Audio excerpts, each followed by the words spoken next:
Kristel, Eesti Laulu 3. koht. Kuidas su tunded praegu täna õhtul on?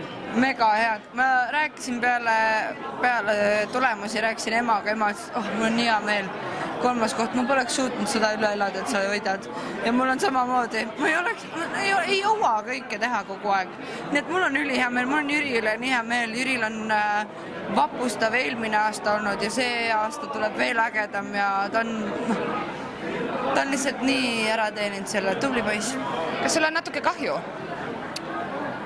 Ma arvan, et see on mingisugune 100%-st 0,05% on kahju, sest tegelikult me andsime kõik endast parime ja rahvas otsustas ja minu arust läks kõik jumala hästi.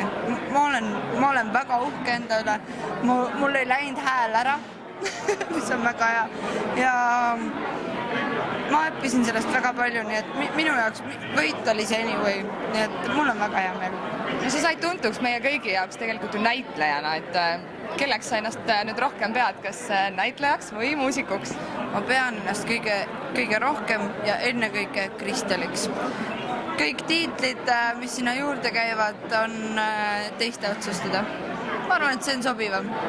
No kuidas sa ennast täna seal finaali laval tundsid?